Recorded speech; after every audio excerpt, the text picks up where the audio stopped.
What's up, everybody? I'm Evan Lasek, and I'm coming at you with my new show. If I were in your shoes, I'm gonna just talk about if I was placed in the head coach's shoes of various football teams, what would I do in that situation? So this is gonna be a lot opinion based, and we're just gonna jump right into it. So the first day here, we're gonna talk about the AFC East because a lot of stuff happened. And as I was writing my notes yesterday, the very first note I jotted down for the Patriots was sign Cam Newton. As you all probably know by now, Cam Newton is a Patriot, and if I was just, 12, 14 hours late last night, if I wanted to do this and not procrastinate, you would all think I'm a genius. But now, everybody kind of knows it's happened. So, of course, the Patriots should have signed Cam Newton. They finally did. Jarrett Stidham is a second-year player. As you remember, he came in for one drive last year when the Patriots were winning by a lot to the Jets. He came in, his first or second pass attempt was a pick six by Jamal Adams. Very next drive, Tom Brady comes back in. So Stidham has a lot of room to grow, and if you're the Patriots, you don't really have time for that. You want instant production, and Stidham's not the answer right now. Of course, he's going to go through training camp, he's going to get some chemistry, but Cam Newton is going to be the safer option. I'm not saying that you give Cam or Stidham the job right away. You definitely have a QB competition. You see what's there because Stidham is younger. Cam is very injury prone. You want both of them to be prepared for the season, and I think a QB competition between the two of them would be fine. As we've seen, Cam Newton, when he is healthy, he is one of the best QBs in the NFL. Very mobile, very agile, very athletic, huge arm, huge accuracy. Stidham's got a lot of room to grow. The last time the Patriots had a different QB start on week 1 was, 2 years ago, but this is the first time that Tom Brady is not on their roster, is what I'm trying to say. So it's going to be a whole new world for the Patriots, and right now they just want to prepare Stidham, and you may see a tank for Trevor Lawrence kind of thing going on if both QBs start doing bad during the season. But right now, I think they're stuck with Stidham. I think they're really set on him, and they really want to develop him. And if it's just not his year, then it's not his year, and they move on. It's the Patriots. They're not going to try to tank anyway. You imagine an 8-8 season's bad for them. So I can't imagine Bill Belichick throwing away a whole season just for one guy. I think he's going to try to win with whoever he's got under center. And for me, I think that's going to be Stidham, but Cam Newton can definitely challenge him.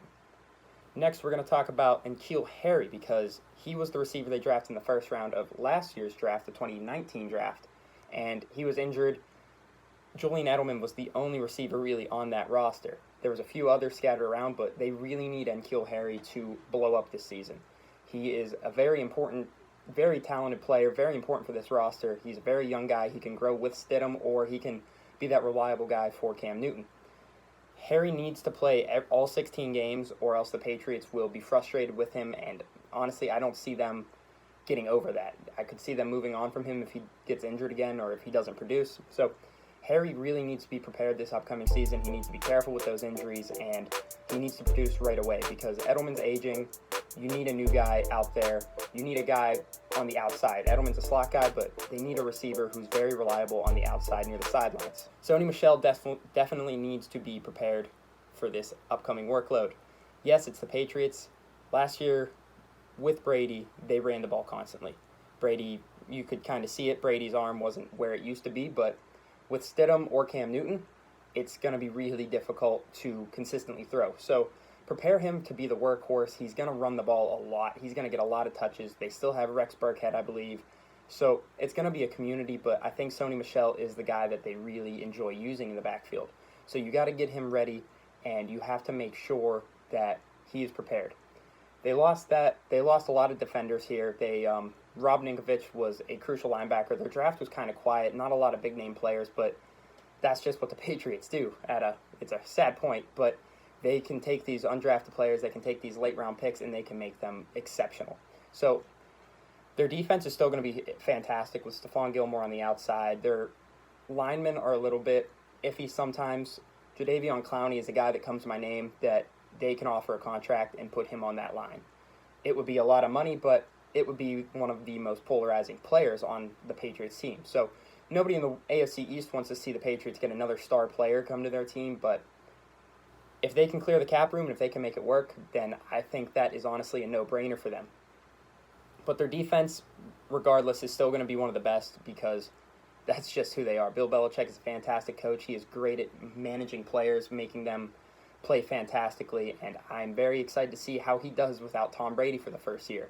It's going to be a little bit of a rough start, and it's going to be really difficult to see somebody else behind center. But it's the Patriots. I don't expect them to drop more than 8 games, honestly. 8-8 would be a perfect season for just losing your franchise QB. So we're going to see how that works out for them. Next team is another big team, the Jets. We got a lot of drama going on with Jamal Adams. A lot of players on that team reportedly are having trouble with Adam Gase because he's Adam Gase. We saw it in the Dolphins locker room too. But with Jamal Adams, I think you just have to bite the bullet. You got to trade him at this point. He doesn't want to play for you. Seeing Le'Veon Bell do what he did to the Steelers, where he just sat out for a whole season and then took a smaller contract, that really did screw the Steelers over. Because if they just traded him, then they could have gotten draft picks for him, players for him. They could have replaced him immediately. But now they're kind of struggling. James Conner gets hurt a lot, but we're not talking about all that right now. But Jamal Adams, there's too many holes right now on the Jets defense and offense to pay one guy all that money. He is the best young safety in the NFL. So you either pay him all his money and not able to replace anybody else, or you get rid of him, you send him to a team that is going to pay so much for him, and a team that he wants to go to. Like, he can say no to the team, but I think Adams just wants to play for a winner, and he honestly doesn't see the Jets going anywhere because of their rebuild they're currently going through. There's a lot, as I said before, there's a lot of holes that they need to work through, so I think that Adams wants to play somewhere else, obviously. He's already said that, but I honestly don't see him playing for the Jets this season or possibly next season if they franchise tag him. I say get rid of him now. You get some picks for him, you get some players for him, and he will be off your team. He's not being the best in the locker room right now for the Jets, and you got to get that distraction out of there. You got a football season upcoming, and Jamal Adams sadly will not be playing for the Jets this season. You just got to get rid of him. You got to move on, maybe a safety, and just hope for the best. Next, we're going to talk about, it's going to be a rough season start. You lost Robbie Anderson, your only real wide receiver. The other receivers are kind of no name. They're not really explosive. So Sam Darnold, yet again, is going to struggle this season because they're not really helping him. Denzel Mims out of Baylor, that's going to be really big, but he was a 4th-round guy, and you kind of needed a first-round receiver there. You are not helping out your QB because Le'Veon Bell, yet again, is going to be the workhorse of this offense, unfortunately for the Jets. Their receivers are not huge names. They're also not huge targets. They're rather small guys. So I don't expect a very good start for the Jets this season. Maybe they'll heat up by the time they get connection, but you have to find a guy that can develop with Sam Darnold and get that connection, or else it's just not going to work out. So maybe Mims blows up over training camp. Maybe he really shows off. He starts week 1 and he does great. But there's still a lot of other holes on that team. So I'm sorry, Jets fans. It's going to be a really rough season start, I believe. I really hope they surprise me. They got a lot of young talent over there, but right now they're just not developed enough and they're not mature enough to play for a winner. So Adam Gase is not really good at managing his players, as we've seen for many years. Nobody really wants to play for him, so it's kind of a bad locker room in New York right now. They did decent over the draft. They got players they needed, and that was great on his part, but right now he has to coach them and he has to be the leader for that team. So we're going to see what happens. I'm not imagining a good start. If I'm them, I'm putting them in line saying we have to play and just you kind of get rid of the guys who are causing problems. You put them in their place because right now you have no control of your locker room. Jamal Adams wants out. And next point I'm going to talk about is Le'Veon Bell. Adam Gase really doesn't go well with Le'Veon Bell. He didn't really want him on his team, as you saw, and Bell really he didn't look like he wanted to play for the Jets all that much. He was skipping practices, missed a game, and just went bowling. So that's a little bit unexcusable. That's the part where a head coach needs to come in and talk to you like, hey, you're playing for my team, we're paying you, you can't go off and do that stuff. Regardless if you're injured that week, you still are part of the team. So I would get rid of Le'Veon Bell. He's 28, I believe, and it looks like his glory days are kind of over, especially with this rebuilding team. You want a young running back to kind of build around. So Bell he's not the answer in New York right now. He's the veteran back who needs a beautiful offensive line to go places, basically. That's why he thrived on the Steelers. But the Jets are a rebuilding offensive line. They just got just got a lot of pieces, but right now they need to develop. Le'Veon Bell's not done developing. He is done developing, but it's too late for him now. He's 28, as I said, 27, 28, one of those, but he wants to go play for a winner. He wants to win a Super Bowl. He wants to win. He wants to get money, and he's sadly not going to do that on the Jets because they're they're still rebuilding. So get rid of him, get some picks, and prepare for the future is what I would do in that situation. And the last thing, I kind of touched on it, you got to get the rookies ready for day one because they're going to make an instant impact. They're going to probably play right away, and I think Mims is going to be the starting outside receiver week 1 because that's what they need him for. Their receivers are no name, and Mims is a big target, good route runner, and you kind of have to just kind of go with it at this point. Darnold needs a receiver. They lost Robbie Anderson, so these guys are starting right away, and they need to be prepared. So I'm focusing all my attention on them. You have veteran receiver like Jamison Crowder, I believe, is on their team. Yeah, it's Crowder, not Dotson. But Crowder, he saw last year, he was not the most explosive guy. So passing is going to be a struggle again, and I don't fault that at all on Sam Darnold. He has a beautiful arm, beautiful talent, but they're really not putting the pieces around him to work through all that. But we're going to talk about a team now in the AFC East, the Bills, who did all right this offseason. I believe they put talent there for Josh Allen, their young quarterback, their franchise guy. Bringing in Stephon Diggs was one of the best moves of the offseason, in my opinion. Their receivers were kind of iffy. Allen had to run a lot. He had to move a lot. He worked with not a lot of good players. He had John Brown, but not a lot of explosive receivers. Getting Diggs, one of the best route runners in the NFL, is huge for Josh Allen's development. He has a huge arm, and Diggs loves to run deep. So I imagine if they can just build that connection right away and they just work on their chemistry, they are going to be an explosive team. And right now, they are my favorite to win the AFC East. The Bills have the potential. You saw it last year. Their defense was fantastic, but we've also seen them have a good season and drop off for the next 3 seasons. So I hope that's not the case. They have a great defense with Tre'Davious White, Micah Hyde, and one of the Edmonds brothers, can't remember. I think it's Tremaine, yeah. But their team is really good. They lost Frank Gore, who was their second leading rusher. Josh Allen had 500 yards. So I think right now you need to focus more on the running back. Singletary had almost 800 yards rushing. That's not going to be good enough, especially when you have a lot of question marks on the run game. You need Singletary to get at least 1,000. You need to keep feeding him, and you need to work through that run game on the running backs. Allen can only do so much, and you really don't want to see this guy run and get hurt. So I'm going to prepare Singletary for a huge season. I think it's going to be a breakout season for him, at least 1,000 yards, maybe up to 1,200. I think since Frank Gore's gone, he was kind of the red zone guy. I think Frank Gore leaving is going to open up for Singletary to get more snaps. They did kind of a running back by committee, but with Josh Allen as one of the running backs, I really want to see it just run through Singletary and have a read option every now and then with Allen. Because Allen is very talented running, but right now you have to make him pass more to their new guys, Stephon Diggs, have him pass to John Brown, hit Singletary out of the backfield maybe, but right now your run game's got to improve, and that's what I focus on if I'm the Bills for this upcoming season on offense.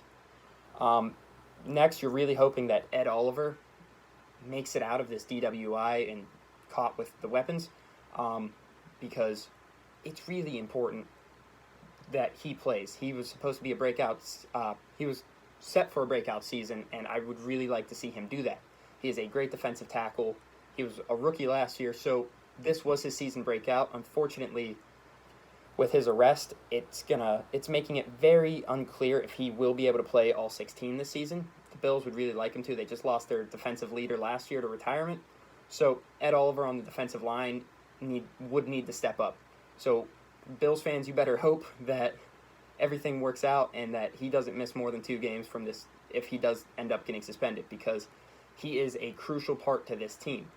And again, I wanted to see him get at least 10 sacks. He had 50 tackles, I believe, with 5 sacks on the season last year. So that's really good, but as your first-round pick, you want to see a little more from the defensive tackle position. Whoa.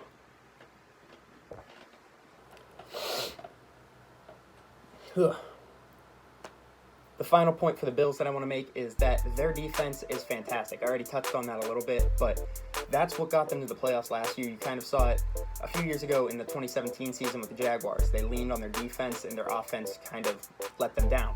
But last year they were pretty balanced, but their defense was just leaps and bounds ahead of their offense. So bringing in Diggs is going to help out this defense a lot. Keeps them off the field, but they really don't need to be off the field. They forced a lot of turnovers. They did a lot of things right.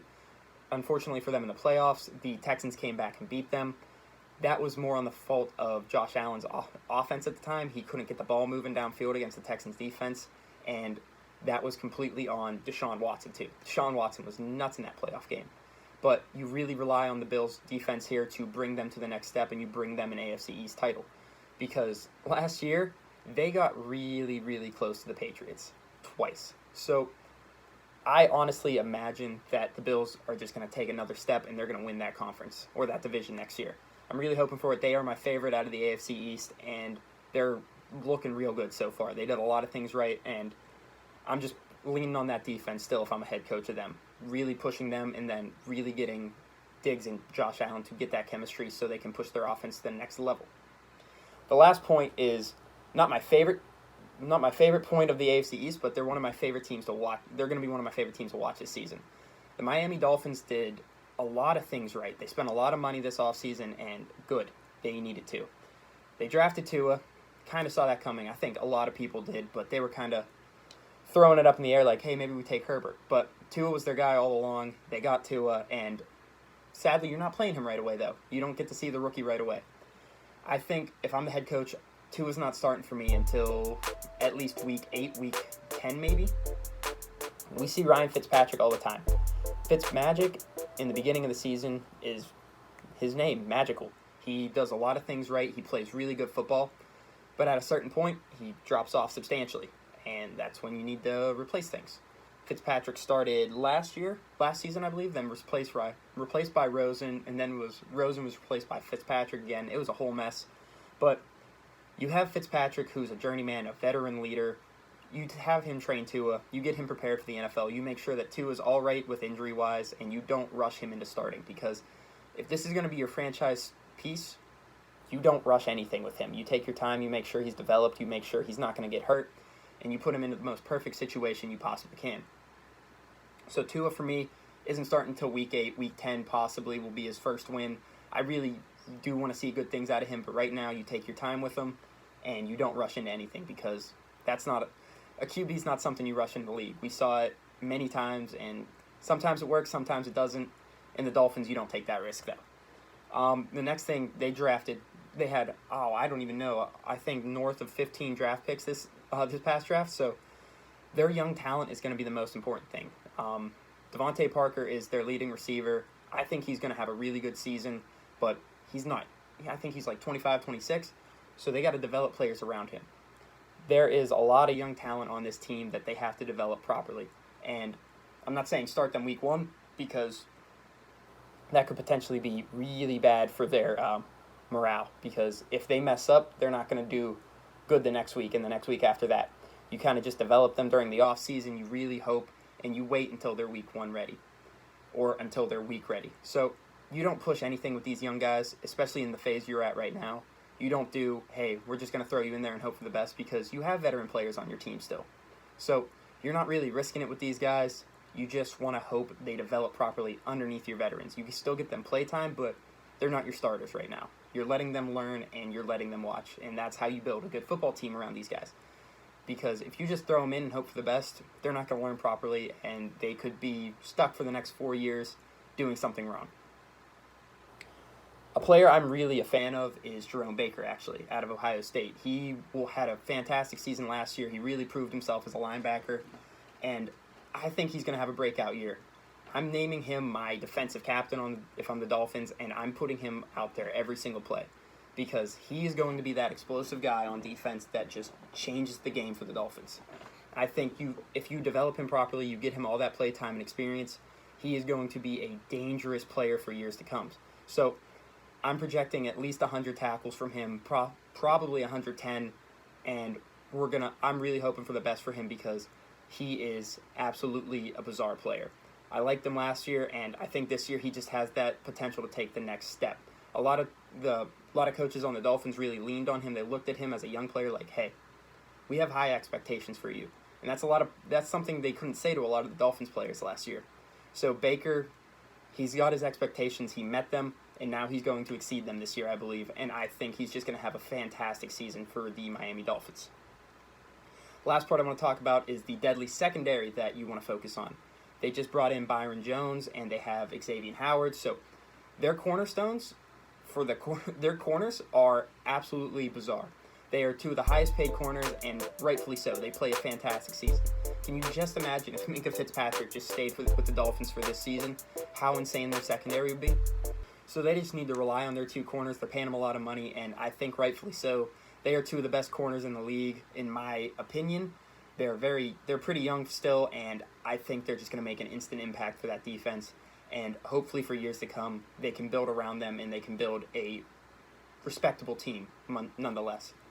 But that's all I got here for the AFC East. Check back next week. We're going to probably be talking about the AFC North because there's still a good bit going on.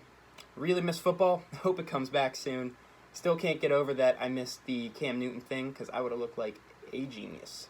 But I'm Evan Lasek. Thank you for watching, and can't wait for football, guys.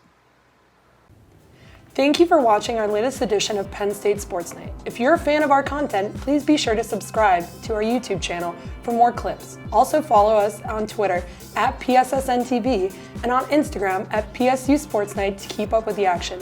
For all my colleagues, we are Penn State Sports Night.